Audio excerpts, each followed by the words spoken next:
এই যে আজকে দেখেন কোথায় চলে আসলাম, এর একটা বাঁশের জার।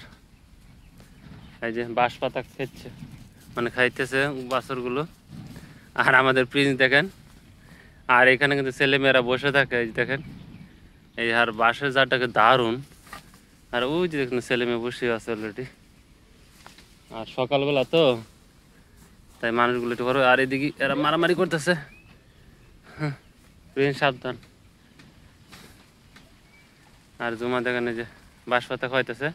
আসলে গরু বাছুর মানে গরুরে বা বাছুরে বাঁশ পাতা খাওয়ালে তাদের মুখের রুচিটা বাড়ে। বাঁশ পাতা একটু খসখসা, আর খসখসা থাকার কারণে আপনার মুখের জিহ্বাটা মানে পাতলা হয়। পাতলা হওয়ার কারণে মানে তাদের রুচিটা বাড়ে। মূলত রুচির জন্য আসলে ওষুধ না খাওয়ানি ভালো। টাকার অবস্থা যদি কারো বাঁশঝাড় থাকে তাহলে মনে করেন বাঁশ পাতা খাওয়াইলেই এই সমস্যাটার সমাধান হয়ে যায় সহজে। পেটও ভরলো, প্লাস আপনার একদম নিরাপদে, মানে নিরাপদ, সম্পূর্ণ নিরাপদ। আপনার জিহ্বাটা পরিষ্কার হয়ে গেল।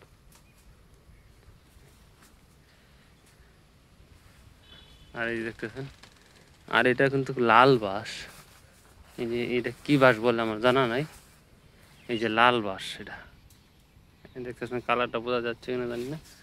লাল বাঁশ। আর এই বাঁশটা খুবই হয়, মানে এই বাঁশগুলো লাগানো হয় এর সৌন্দর্যের জন্য। আসলে বাঁশ বিক্রি করার জন্য এগুলা করে না মানুষ। যার জায়গা ও মানে উনি একটু শৌখিন মানুষ, তাই এই জমিগুলো এইভাবে পতিত রেখেছেন। এইভাবেই এইভাবেই পড়া মানে পতিত পড়া থাকে। ঠিক আছে বন্ধুরা, ও আমাদের প্রিন্সে দেখো খুব আরামে বসে আছে। ঠান্ডা জায়গা তো, বাইরে কিন্তু গরম অনেক। আর বাঁশ ঝাড়ের নিচে আপনার ঠান্ডা থাকে। ঠিক আছে, সবাই ভালো থাকবেন, সুস্থ থাকবেন, এই কামনাই করি আমি।